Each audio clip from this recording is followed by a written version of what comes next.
Alright, in this video I'm going to be replacing my front sway bar link.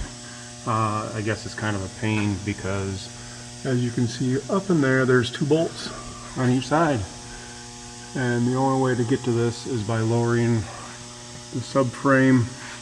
So I have to take out these three bolts, those three bolts, and then if you come over here, there's another bolt up there, one on each side. I'm hoping I don't have to take this front member out. Hopefully I can just drop it down enough to get the bolts out. If not, it's going to be a lot more work. So I guess let's see what happens.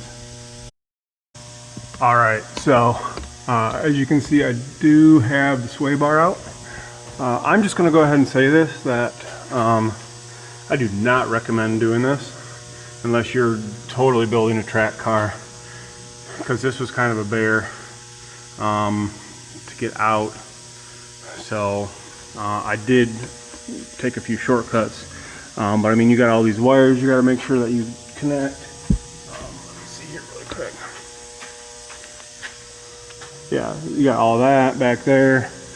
I had to disconnect the tie rod ends, lower ball joints, all that fun garbage. And then I'm not sure if somebody just over tightened them or what happened, but the bolts that held the sway bar in were really tight, kind of hard to get out. That's the steering linkage, you have to take that out.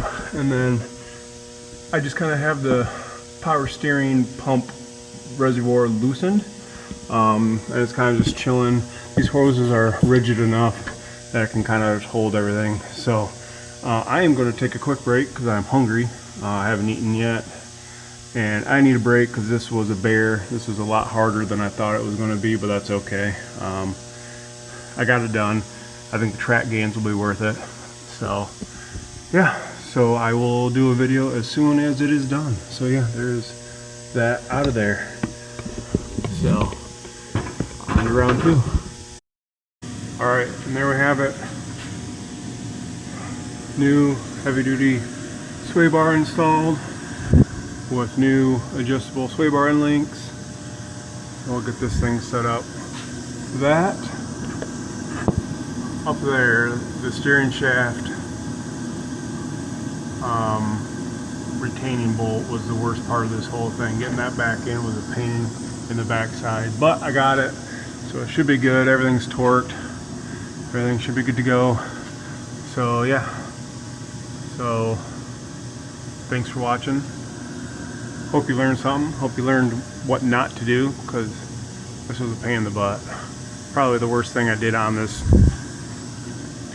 so far, and that's even saying something because I did the supercharger service. So luckily this is something I hopefully won't have to do again. So again, thanks for watching. Hope you enjoyed it.